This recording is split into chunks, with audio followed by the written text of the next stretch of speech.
In the vast churning theater of the North Atlantic, where the Irish Sea collides with the Bristol Channel, there lies a place of singular dread. It is not an island in any conventional sense, but a jagged congregation of basalt and dolerite reefs, a set of ancient, angry teeth breaking the surface of the water, known to mariners for centuries as simply the Smalls. Located some 23 miles west of the Pembrokeshire coast of Wales, this treacherous outcrop is a ship killer, a navigator's nightmare shrouded in perpetual mist and assaulted by some of the most violent seas in the British Isles. For millennia, these rocks claimed vessels without warning, their low profile making them almost invisible in heavy swells or the gloom of a stormy night. They were a void on the map where ships went and did not return, their final moments witnessed only by the gulls and the indifferent crashing waves. By the late 18th century, with maritime trade booming, the passage had become a critical artery for the burgeoning industrial heart of Britain. The calls for a light, a beacon of salvation in this watery graveyard, grew from a fearful murmur to a desperate roar. The response came not from a grand institution, but from a man of humble origins and extraordinary vision. John Phillips, a Liverpool-born musical instrument maker. His design was as audacious as it was precarious. In 1776, against all odds, he erected a lighthouse upon the largest of the Smalls Rocks.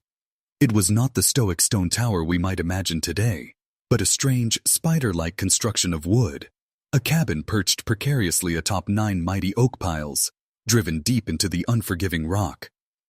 This design was intended to allow the sea to pass harmlessly beneath, but in practice, it meant that in the greatest of storms, the waves would thunder through the legs of the structure, causing the entire lighthouse to tremble and sway as if it were a ship caught in a hurricane. To live there was to live in a constant state of motion, to feel the raw power of the ocean not just around you, but directly beneath your feet, a constant, visceral reminder of your own fragility.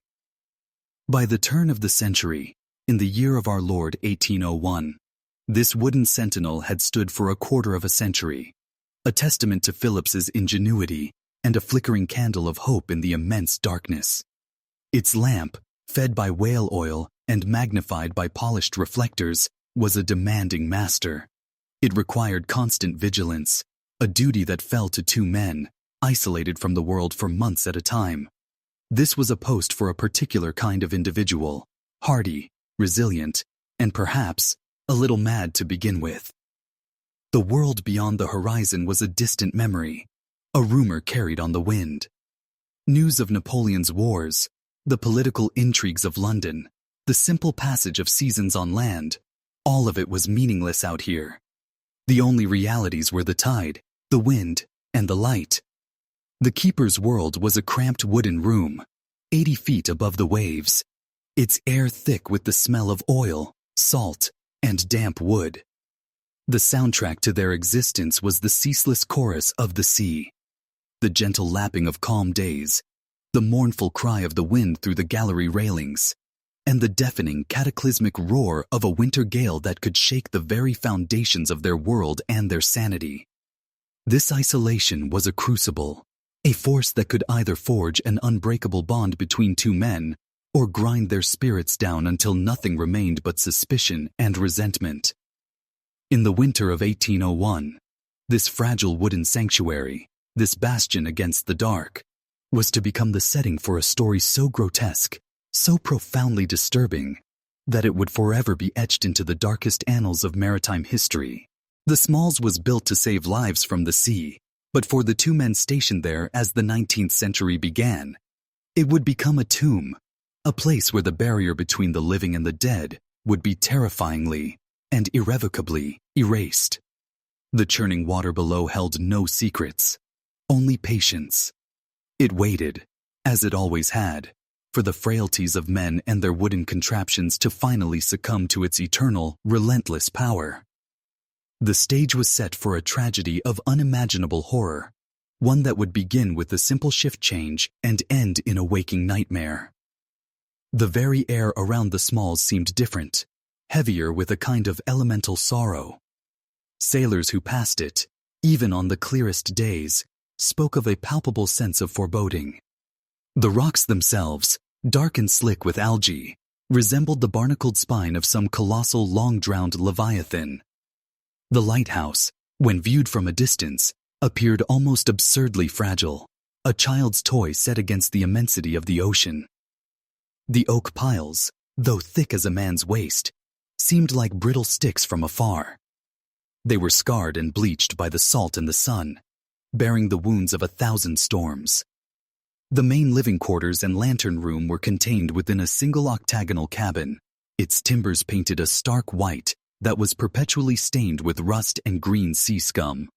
A narrow, windswept gallery encircled the structure, its iron railing the only thing separating a man from an 80-foot plunge into the maelstrom below.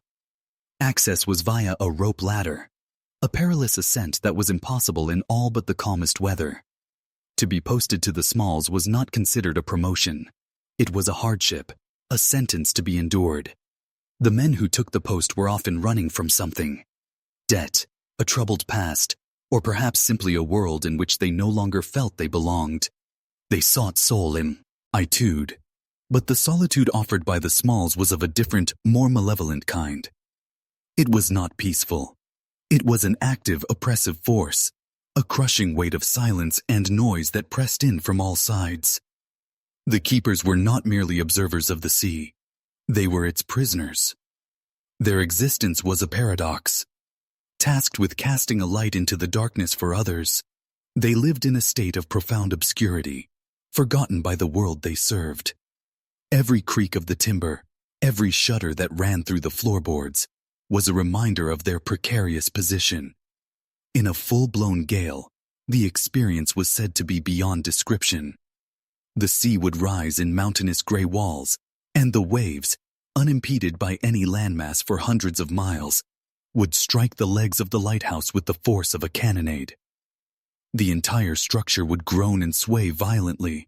Dishes would be thrown from shelves, and the roar would be so absolute that a man could not hear his own voice, even if he screamed. It was in this environment, this crucible of wind and water, that two men were left to guard the flame, their only company the shrieking gulls and the ghosts of the drowned sailors whose ships had been dashed to pieces on the rocks beneath them. The light they tended was a symbol of human perseverance, but the place itself was a monument to nature's overwhelming, and often cruel, supremacy. The story of what happened here in 1801 is not just about two men. It is about the terrible power of such a place to strip away the veneer of civilization and expose the raw, primal fears that lie dormant within the human soul. The two men entrusted with the Smalls light in that fateful year were named Thomas Howell and Thomas Griffith. They were both Welshmen, drawn from the hardy coastal communities that had long lived in a state of both reverence and conflict with the sea. Beyond their shared nationality and first name, however, they were studies in contrast, bound together not by friendship, but by the contractual obligations of their employer, Trinity House, and the unyielding confines of their station. Thomas Griffith was the elder of the two, a man whose face was a roadmap of a life lived outdoors, his skin weathered like old leather, and his eyes holding the distant squinting gaze of a career mariner. He was known to be taciturn, quick to temper, and possessed of a stubborn pride that bordered on arrogance. He viewed his role at the Smalls with a grim sense of proprietorship, having served several tours on the Rock. He knew its moods, the unique song the wind played through the rigging at different strengths, the way the whole structure would shudder just before a truly monstrous wave hit. This knowledge made him competent, but it also made him rigid and intolerant of any perceived slight to his authority. He was a man steeped in the old ways, a creature of habit, who found comfort in the relentless, repetitive nature of their duties. His world was one of ropes, wicks, oil, and weather logs, and he had little patience for conversation that strayed beyond these immediate concerns. Thomas Howell, by contrast, was younger and of a more sensitive disposition. He was newer to the service, and while he possessed the physical resilience required for the job, he lacked Griffith's hardened shell. Where Griffith saw only a job to be done, Howell saw a strange, terrible beauty in their isolation. He felt the profound loneliness of the place, the crushing weight of the sky at night, a sky so dévicant, owed of light pollution that the stars seemed close enough to touch. He was prone to bouts of melancholy, staring out at the endless gray horizon for hours on end, lost in thoughts he never shared with his companion. It was this introspective nature that Griffith seemed to find most irritating. He mistook Howell's quietness for weakness, his sensitivity for a lack of grit. A story, perhaps apocryphal but widely told in the taverns of St. David's and Solva, claimed that the two men had a history of animosity long before they were assigned to the Smalls together. Some said they had been rival suitors for the same woman. Others whispered of a bitter disagreement over a fishing venture that had gone sour. Whatever the truth, it was common knowledge ashore that they did not get on. To station two men with such a known friction between them in a space no larger than a small cottage, surrounded by a lethal ocean, was a catastrophic failure of judgment, an oversight that would have unimaginably horrific consequences. Their life was a metronome, a rhythm dictated by the sun and the lamp. The day began before dawn, with the extinguishing of the light. This was a careful, ritualistic process. The great copper reflectors, the pride of the lighthouse, had to be polished until they shone like mirrors, a task that took hours of hard, repetitive rubbing with chamois leather and chalk dust. The glass of the lantern room had to be cleaned of the salt spray and soot that accumulated overnight, both inside and out.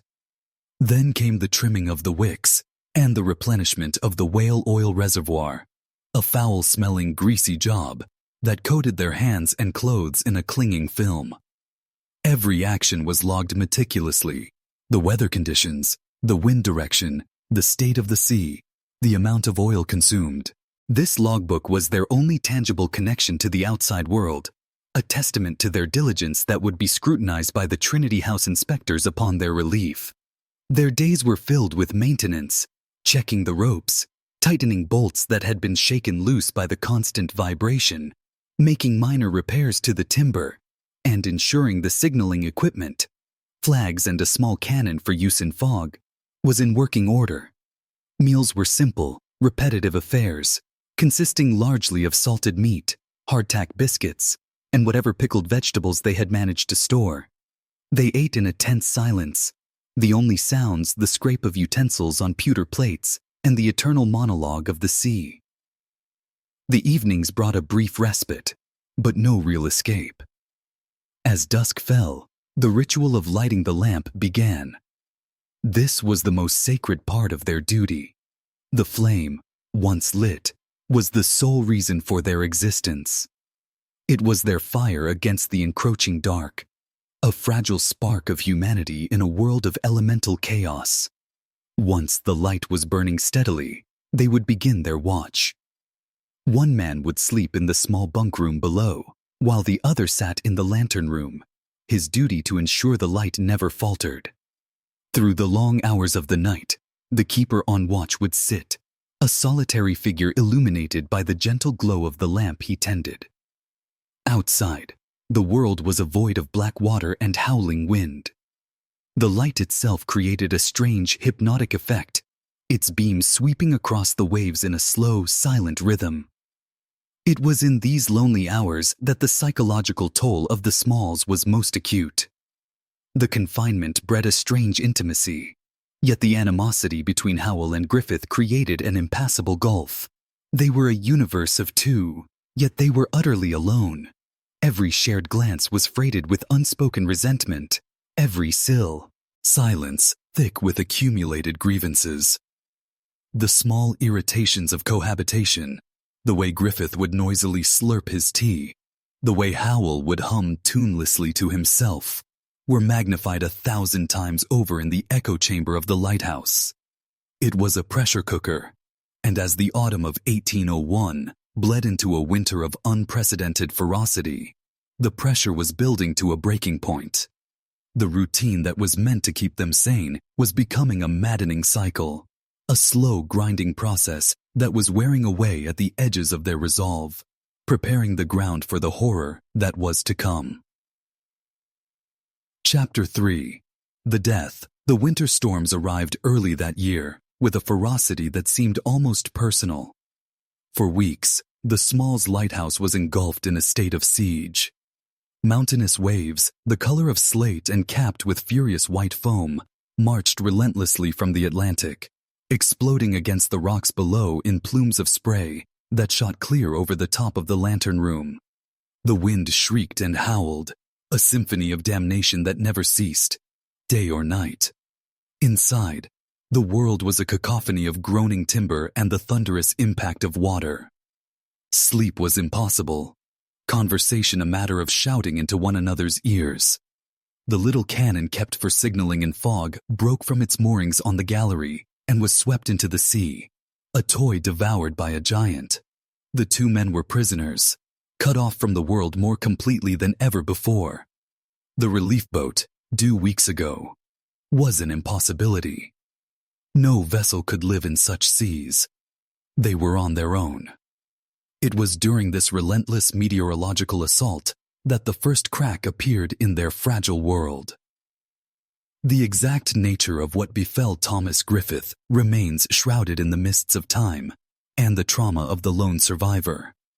Official accounts, pieced together later from Howell's fractured testimony, speak of a sudden freak accident. The story told is that Griffith, while attempting to secure a loose shutter on the outside gallery during a brief lull in the storm, slipped on a patch of ice-slicked, wet timber. The lurch of the lighthouse as a rogue wave struck the piles beneath threw him off balance. He fell awkwardly, his leg twisting beneath him, and his head struck the iron railing with a sickening crack. Howell, watching from the lantern room doorway, rushed to his side, dragging the groaning, semi-conscious man back into the relative safety of the cabin. The injury was clearly severe. Griffith's leg was broken, the bone protruding gruesomely from the skin, and a deep, bleeding gash marred his temple. But there is another version of the story, a darker whisper that suggests it was not an accident but a sudden virulent illness. A fever that came on without warning, leaving Griffith delirious and racked with pain, his body burning up from within. This ambiguity is crucial, for it plants the seed of the terror that would later consume Howell. An accident was a tragedy. An illness was misfortune. But in the close, poisoned atmosphere of the lighthouse, where two men who disliked each other were trapped, a sudden death could so easily be construed as something else entirely. Regardless of the cause, the result was the same. Thomas Griffith was dying, and Thomas Howell was utterly powerless to stop it. He was not a doctor. His medical knowledge was limited to the rudimentary contents of the station's first aid chest, bandages, laudanum, and little else. He did what he could. He bound Griffith's head wound with a strip of linen and tried to set the broken leg, an agonizing procedure that drew a pained scream from the injured man before he lapsed into unconsciousness. If it was a fever, Howell could do nothing but try to cool Griffith's brow with damp rags and force sips of water between his cracked lips. For days, Howell became a nursemaid, his own exhaustion forgotten in the face of the immediate crisis. The storm continued to rage outside, mirroring the turmoil within.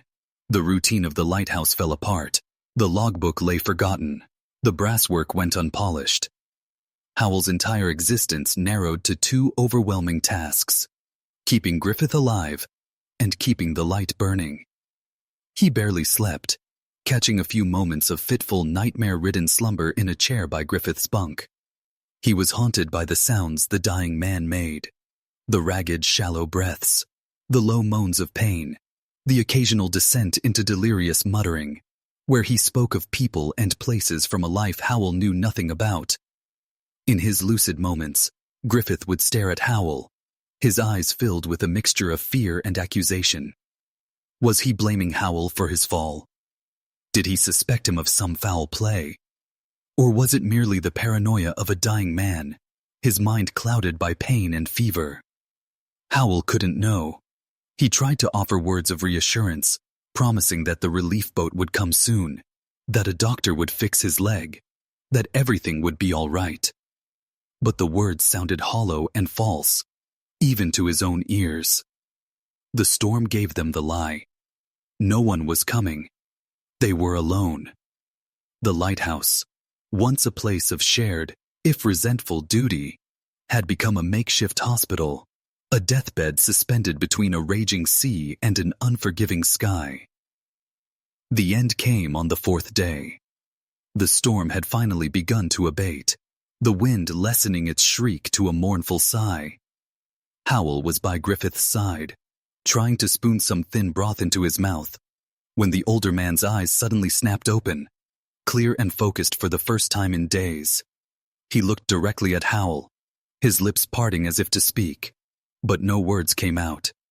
Instead, a shudder ran through his body, a final rattling exhalation of breath, and then, nothing. The silence that descended upon the small room was more profound, more source, evening, than the loudest roar of the storm. The ceaseless rasping sound of Griffith's breathing, which had been the backdrop to Howell's life for 4 days, was gone. He was alone. Truly and completely alone. But he was not. Lying on the bunk, his eyes wide and staring at the ceiling, was the corpse of Thomas Griffith. The initial shock gave way to a cold, creeping dread. The immediate problem of nursing a dying man was over. A new, far more terrible problem was just beginning. Howell sat there for what felt like hours, the flickering lamp of the lighthouse casting dancing shadows on the dead man's face, making it seem as though his expression was shifting, from peace to surprise to accusation. The duty was now his alone. But the lighthouse was no longer just a workplace. It had become a tomb. In the crushing silence that followed Griffith's final breath, Thomas Howell's mind, already frayed by exhaustion and fear, began to race. The immediate human response of grief was overshadowed by a far more practical and terrifying consideration. What was he to do with the body? The sea, which had been his tormentor for weeks, now seemed to offer the simplest, most logical solution. A burial at sea. It was the way of mariners. A few words, a weighted shroud, and a final committal to the deep. It would be clean, final. But as he looked at Griffith's still form, a cold knot of dread tightened in his stomach. The world beyond the lighthouse, the world of laws and men, of gossip and suspicion, rushed back into his thoughts. He and Griffith were not friends. Their mutual animosity was well known back on the mainland. If he arrived back in port with a story of an unfortunate accident or a sudden illness, and no body to prove it, who would believe him? He could already hear the whispers in the taverns, the knowing glances from the fishermen. They always hated each other, they would say. Howell finally snapped out there in the loneliness, tossed poor Griffith into the sea and cooked up a story. The accusation of murder would hang over him like a shroud. There would be an inquest, a trial. With no witness and no corpse, his word would be pitted against the weight of rumor and circumstance.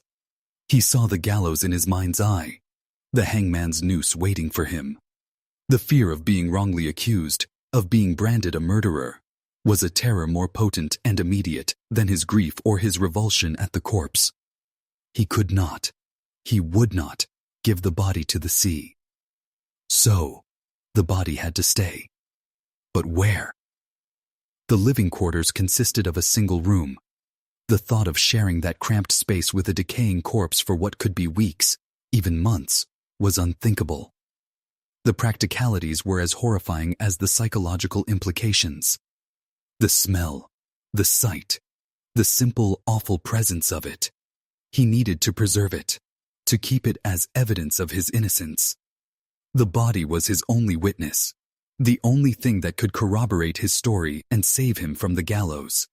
He had to protect it, not just from the sea, but from the process of decay itself. His gaze fell upon the scraps of wood stored in a small locker, spare planks for repairs, pieces of broken crates. An idea, born of desperation and terror, began to form in his mind. He would build a coffin. It seemed a task of Herculean proportions. He was a keeper, not a carpenter. The tools at his disposal were basic: a small handsaw, a hammer, a handful of rusty nails. But fear is a powerful motivator. The act of building, of doing something with his hands, offered a temporary reprieve from the paralyzing dread. It was a task, a routine, and routine was the only thing that had ever made sense in this place. The work was grueling, a macabre parody of his normal maintenance duties. He dragged the spare timber into the main cabin, the sound of the wood scraping across the floorboards unnervously loud in the sile, not Lighthouse. He had to measure the body, an act of profound violation that made him feel sick to his stomach. He laid Griffith out on the floor, his limbs stiffening with rigor mortis, and used a piece of chalked string to get the dimensions. He worked feverishly, his movements clumsy and frantic. The saw blade would bind in the damp wood. The hammer blows would echo through the structure like funeral bells. Each nail he drove home felt like a confirmation of his horrific reality. He was not just building a box, he was entombing his companion, sealing him away. All the while, the dead eyes of Thomas Griffith seemed to follow him around the room. In the flickering lamplight, he imagined he saw a flicker of movement, a curl of the lip. Was that a sneer of contempt on the dead man's face? Was he being judged for this crude, undignified treatment of his remains? Paranoia began to creep in at the edges of his consciousness. The silence of the lighthouse was no longer empty. It was filled with the unspoken accusations of the dead. After 2 days of relentless, grim labor, the coffin was complete. It was a rough, ugly thing, a misshapen box of mismatched planks, but it was sturdy. The next problem was where to put it. He couldn't keep it inside. The only other option was the narrow gallery that encircled the lantern room, exposed to the full fury of the elements. It was a perilous choice, but the only one he had.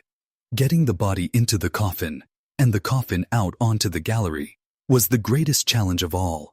The corpse was heavy, an uncooperative dead weight. He strained and sweated, grunting with the effort, his revulsion warring with his grim determination.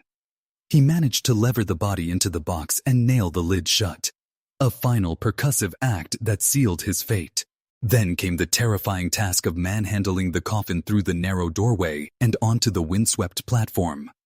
He tied ropes around it, and with a strength born of pure adrenaline, he pushed and pulled, inch by agonizing inch, until the box was outside. He lashed it securely to the iron stanchions of the gallery railing, on the most sheltered side of the lighthouse he could find, hoping to protect it from the worst of the wind and waves. As he tied the final knot, panting from exertion, a profound and terrible sense of isolation washed over him. He had done it. He had secured his evidence. But in doing so, he had turned his sanctuary into a mausoleum. He was now the sole guardian of a lighthouse that had a grave lashed to its side. He retreated back into the cabin, bolting the door behind him, but there was no shutting out the knowledge of what lay just a few feet away, on the other side of the wall. The body of Thomas Griffith was outside, waiting, and the winter storms were gathering their strength once more. The brief respite in the weather had been a cruel trick.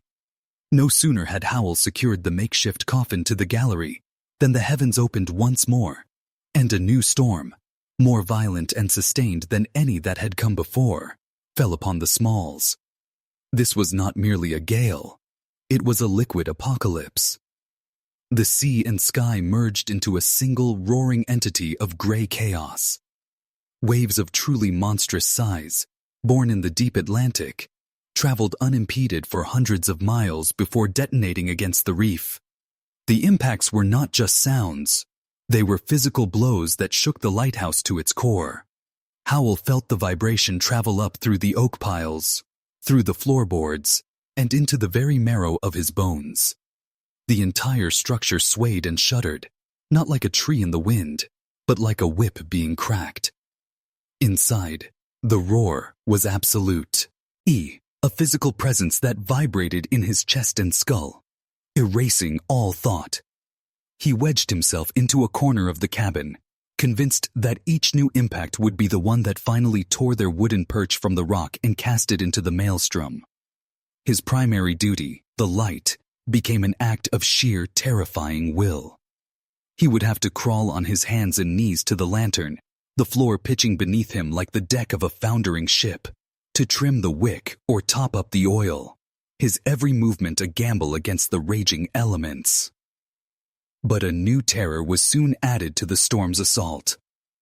The coffin, which he had so painstakingly built and secured, was no match for the power of the ocean. A colossal wave, larger than any he had ever witnessed, climbed the full 80 feet of the lighthouse's legs and crashed over the gallery with the force of an explosion. Howell, inside the lantern room, heard a sound that would haunt him for the rest of his days. The splintering crack of breaking timber, followed by a violent, wrenching groan of tortured metal as the iron stanchions bent under the strain. He scrambled to the thick glass of the lantern window and peered out into the gray, swirling chaos. What he saw sent a jolt of pure horror through him. The coffin had been smashed to pieces. The rough planks had been ripped away and scattered into the sea.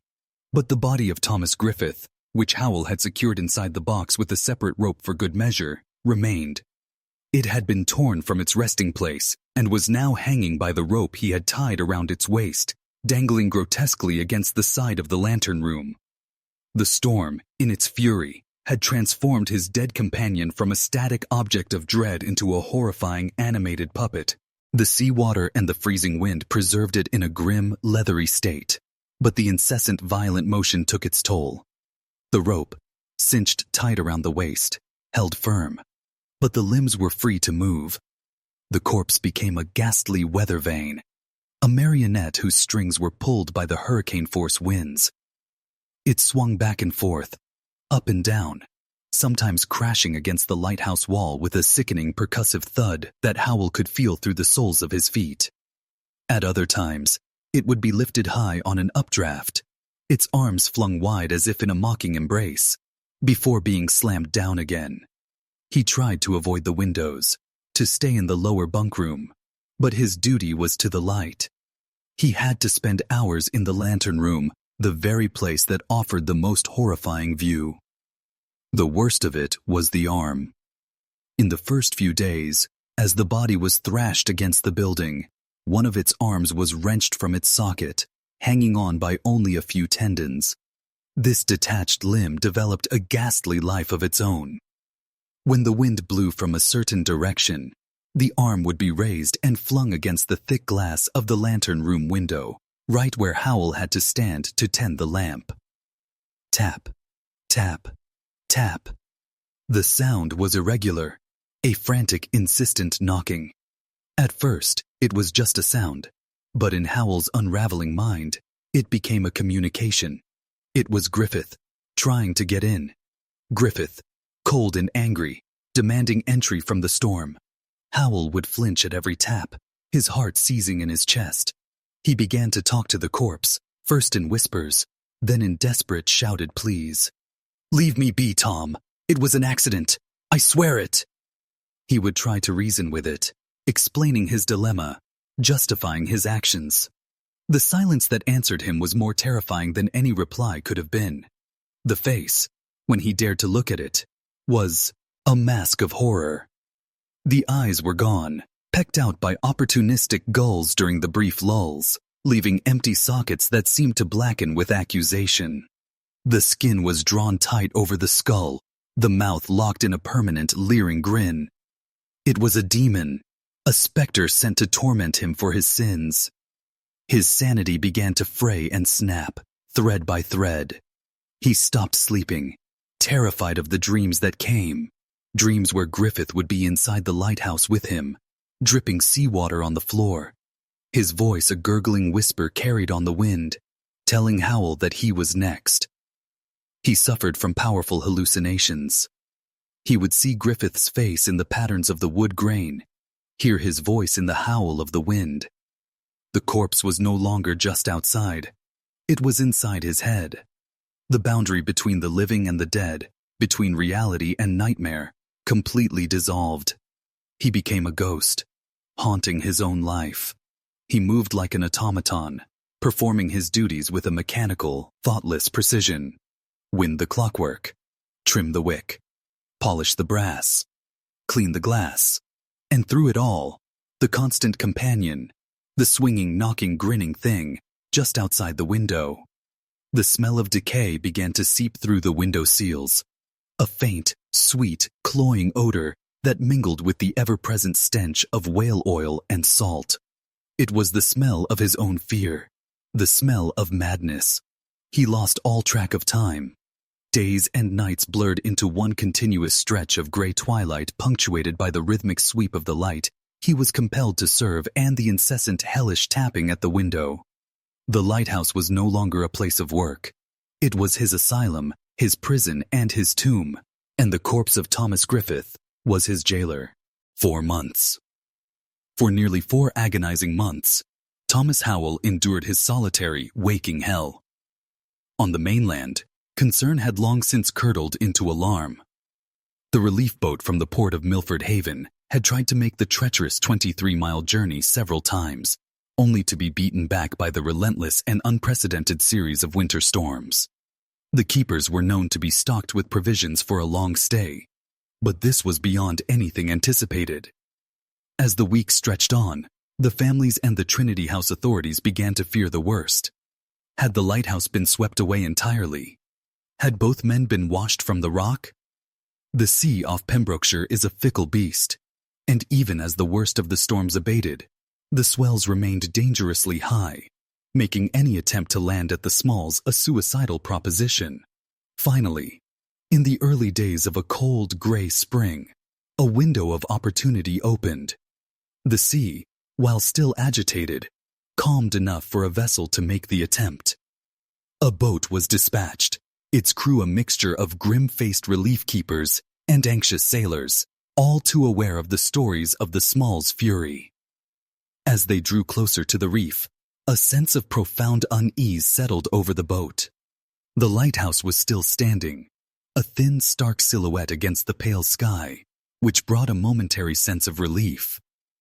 But something was wrong. Through their spyglasses, they could see a flag flying from the mast, but it wasn't the Union flag, flown to signal that all was well. It was the Trinity House flag, flown upside down, the universally recognized signal of distress. Their pace quickened, their anxiety mounting with every wave that brought them closer. Then, they saw it. At first, it was just a shape, a dark, ragged bundle hanging from the gallery, swinging gently in the breeze. As they navigated the boat into the relative shelter of the reef, the shape resolved into a sight of unimaginable horror. It was the body of a man, horribly decayed and disfigured, its clothes shredded to rags, lashed to the lighthouse by a rope. The crew fell silent, their faces pale with shock. The gulls circled overhead, their cries sounding like mocking laughter. This was no ordinary tragedy. This was something from a dark and fevered dream. The sea was still too rough to bring the boat alongside the landing rock. The relief keepers would have to be rowed in on a small dinghy, a perilous transfer that required perfect timing and nerves of steel. As they approached the base of the lighthouse, they shouted up, their calls echoing off the wet rock, but there was no answer. The place seemed deserted, save for the grim sentinel hanging from the gallery. The rope ladder, slick with sea slime, was their only way up. One by one, they made the terrifying ascent, their hearts pounding with a mixture of fear and dread. What would they find inside? The first man to reach the gallery landing had to avert his eyes from the corpse, the stench of which was now overpowering. He pushed open the heavy wooden door to the main cabin and peered into the gloom. The room was in a state of disarray, but it was the silence that was most unnerving. It was a heavy, oppressive silence, the kind that follows a catastrophe. He stepped inside, his crewmates following close behind, and then they saw him. In the far corner of the room, huddled in a chair, was Thomas Howell, or what was left of him. He was not the man they remembered. His hair, once dark, had turned stark white. It hung in lank, greasy strands around a face that was skeletal. The skin stretched tight over his cheekbones. His body was emaciated, his clothes hanging off his shrunken frame, But it was his eyes that terrified them the most. They were wide, vacant, and filled with a horror that no words could ever describe. He stared at the rescuers as if they were ghosts, his gaze unfocused, looking through them at some private nightmare only he could see. He did not speak. He did not move. He just sat there, a statue of trauma, his hands clenched into white-knuckled fists in his lap. The rescuers tried to speak to him, their voices gentle, but he did not respond. He seemed not to hear them, or if he did, the words had no meaning. It was as if his mind had retreated so far into itself that it could no longer be reached. The rescuers exchanged horrified glances. The sight of the dangling corpse outside was ghastly, but the sight of this broken, silent man was somehow worse. He was alive, but his spirit had been extinguished, drowned in a sea of terror. Gently, they lifted him from the chair. He was as light as a child, offering no resistance. They half carried him out of the room, averting his gaze from the swinging body of his former companion as they navigated him across the gallery and began the slow, difficult descent down the ladder to the waiting boat. As they brought him back to the main vessel, a crowd of sailors gathered, staring in stunned silence at the white-haired, hollow-eyed man who had been brought up from the sea. The legend of the Smalls Lighthouse tragedy was born in that moment, on the salt-sprayed deck of that relief boat. The story would be told in hushed, terrified whispers, growing and changing with each retelling. They had gone to the Smalls expecting to find death, and they had. But they had also found something far more disturbing. A man who had lived with death for so long that he had become a ghost in his own body, his sanity offered up as a sacrifice to the insatiable hunger of the sea and the crushing weight of solitude. The journey back to the mainland was made in a somber silence. The only sound the cry of the gulls and the gentle lapping of the waves, a sound that now seemed, to everyone on board, to be whispering the names of Thomas Howell and Thomas Griffith. When the relief boat docked at Milford Haven, the appearance of Thomas Howell sent a wave of shock and disbelief through the waiting crowd. The story of what the rescuers had found, the dangling corpse, the silent white-haired survivor, spread through the port town like wildfire. It was a tale so grim, so utterly macabre, that it seemed to belong more to the realm of penny dreadful fiction than to reality. Howell was taken into care, still mute, still lost in the labyrinth of his own trauma. Meanwhile, a second boat was dispatched to the Smalls, with the grim task of retrieving what was left of Thomas Griffith. The body was cut down, bundled in sailcloth, and brought back for a proper burial. A final, belated dignity afforded to a man whose death had been the catalyst for such an extended nightmare. The official inquiry that followed was a somber, deeply troubled affair. The authorities at Trinity House, the governing body responsible for all lighthouses in England and Wales, were horrified. They were men of logic, of engineering and regulation, and the story that unfolded before them was a chaotic and terrifying affront to that orderly world. Thomas Howell eventually regained the ability to speak, though his voice was a hoarse, broken whisper, and his narrative came in fits and starts, punctuated by long, haunted silences and uncontrollable trembling. He recounted the story of Griffith's fall, the version he had settled on, the version that was an accident, a tragic slip. He told them of his fear of being accused of murder, the desperate logic that had led him to preserve the body.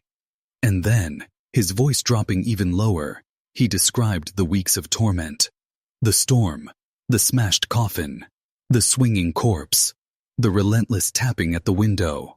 The men of the inquiry board, hardened sea captains and administrators, listened in stunned silence. They had heard countless tales of hardship at sea, of shipwrecks and survival, but they had never heard anything like this. It was a story that went beyond mere physical endurance. It was a chronicle of a mind's complete and utter disintegration. They found Howell's account, supported by the evidence found at the lighthouse and the state in which he was discovered, to be entirely credible. He was cleared of any wrongdoing in the death of Thomas Griffith, the official verdict being death by misadventure. But the case could not be closed so easily. The tragedy had exposed a catastrophic flaw in the very system of Lighthouse manning. The Smalls incident was a terrifying case study in the psychological effects of extreme isolation. Two men, especially two men with a pre-existing animosity, was a recipe for disaster. In the event of one man becoming incapacitated or dying, the lone survivor was left in an impossible position. He was not only forced to manage the immense workload of the lighthouse alone, but he was also left without a witness, a companion, or a check on his own spiraling thoughts. The loneliness, the inquiry concluded, was as much a danger as the sea itself. It could breed paranoia, madness, and, as in this case, a situation of such profound horror that it defied belief. The psychological well-being of the keepers, a factor that had previously been given little consideration, was suddenly a matter of urgent, paramount importance. In the wake of the inquiry, Trinity House enacted a sweeping, permanent change in policy, a change that stands as the enduring legacy of Thomas Howell and Thomas Griffith's ordeal. It was decreed that henceforth, no lighthouse under their jurisdiction would ever again be manned by a crew of only 2 keepers. A new regulation was put into place, a rule that would become known as the Rule of 3. Every light station, no matter how small or remote, would now be required to have a crew of at least 3 men. The logic was simple and sound. With 3 keepers, if one were to die or fall ill, there would still be 2 men left, one to tend to the duties, and another to provide support, and, crucially, to act as a witness. It broke the terrible intimacy and potential for conflict of a 2-man team. A third person could act as a mediator, a confidant, a simple buffer against the crushing pressure of solitude. This new policy was not just about preventing a recurrence of the specific horrors of the Smalls tragedy. It was a fundamental acknowledgement that the human mind is a fragile instrument, one that can be broken by the unique and terrible pressures of a life spent on a lonely rock in the middle of the ocean. The story of the man who lived with a corpse became a cautionary tale, a ghost story told to every new recruit, a grim reminder of why the rules were the way they were.